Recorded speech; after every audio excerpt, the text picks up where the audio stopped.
Sema hii itoma wengi sana. Hakuna kitu ambacho sipendi kama hii tabia wanawake wengi sana ambao wakishaolewa ama wakiwa kwenye ndoa na watu fulani, hela zao hazijawahi kuonekana. Excuse me for things this one. Najua ndio sawa, kwenye nyumba mwanaume ndo anakuwa ni provider wa kila kitu, wa kuleta ugali, wa kuleta umeme na kila kitu. Lakini kuna watu wengine umeme ukiisha unampigia simu mume wako ambaye yuko kazini. Kwani huna shilingi 5,000 kununua umeme ukaweza kuiwasha nyumba yako ikawaka? Kibiti kimeisha unampigia mume wako, chumvi imeisha unampigia, hebu tuongee vitu vya kweli jamani. Unajua kuna wanawake wengine mnakuwa mnaboa sana, mnakosea sana. Umeona? Haijalishi kwamba umekuwa ni mke wa mtu, basi mwanaume ndo kila kitu awajibike nacho yeye. Kodi ya nyumba awajibike nayo yeye. Watoto kula awajibike nayo yeye. Hadi ana shule awajibike. Kila kitu awajibike nacho yeye.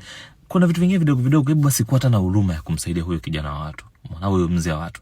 Ndio maana sisi wanaume tunakufa mapema, kwa sababu mizigo yote tunaibeba. Yani tunabeba mizigo mikubwa kuliko hata yani na vichwa vyetu. Umeona? Sasa tuna vichwa viwili, lakini haviwezi kubeba mizigo yote ambayo mnatukabidhi, ama mizigo yote ambayo inatukabidhi. Hebu jaribu basi vitu vidogo vidogo, mwe mnatuonea huruma. Maana yake mtu uko kazini, unaendesha gari ama unafanya kazi, umeisha kibiriti kimeisha, wewe una 500 kununua kibiriti, una 2,000 kununua mimi hata ukawasha tu nyumba kama mpaka mimi nirudi.